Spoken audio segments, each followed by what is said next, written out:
Good morning, students. Welcome to session 3 of Commerce course. Today, I would like to discuss the various characteristics of economic activity. As I have already written the characteristics, I would like to elaborate it and explain so that it becomes clear in your mind. So, the first characteristics of economic activities are: number 1, economic motive.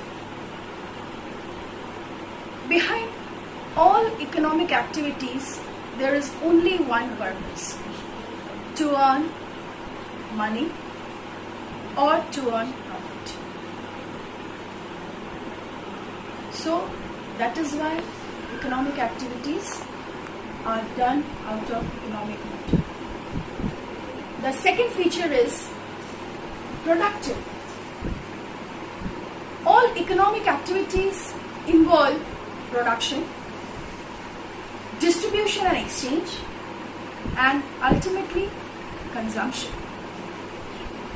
of any commodities in order to satisfy human wants and needs. Next, we have economic resources. Whenever a businessman starts his production process, he requires various factors of production, which are also termed as resources. What are those? They are land, labor, capital, and entrepreneurship, and raw materials, which forms the basic element in the process of production. Next, we have rational use. We know that our human wants are unlimited, but the resources which are available to us are limited. Therefore, in economic activities, a businessman or a producer tries to make the optimum utilization of resources so that there is minimum wastage, and we get the maximum satisfaction by the use of those commodities which are being produced. Next, I move on to economic growth.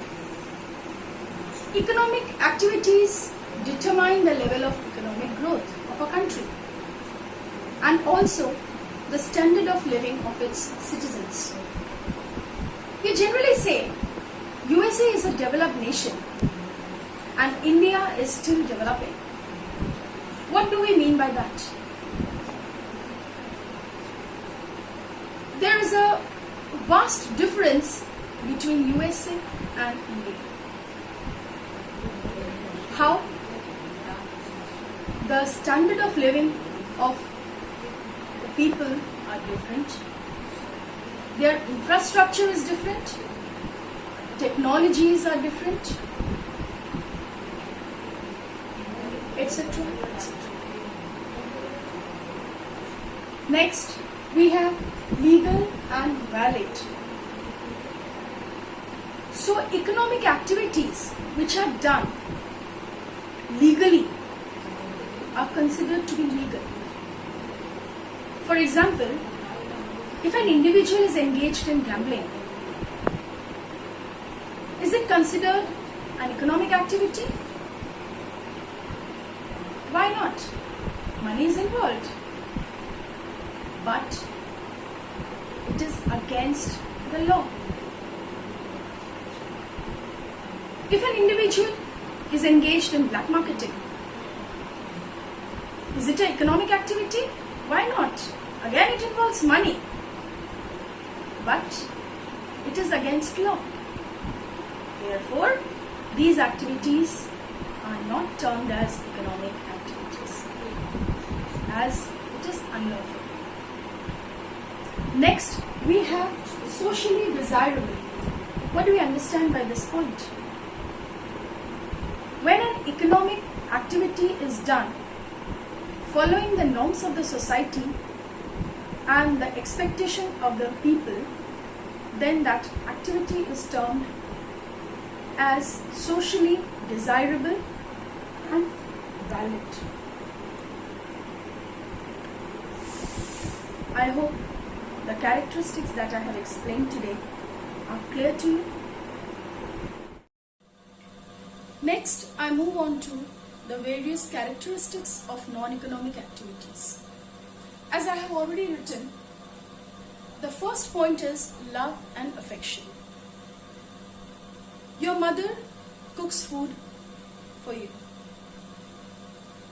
It is only out of love and affection for you. Second, personal satisfaction. A person goes for a morning walk. It is giving satisfaction to him. Why? Because it helps him to keep himself fit and healthy. Next, religious obligations. We are going to temples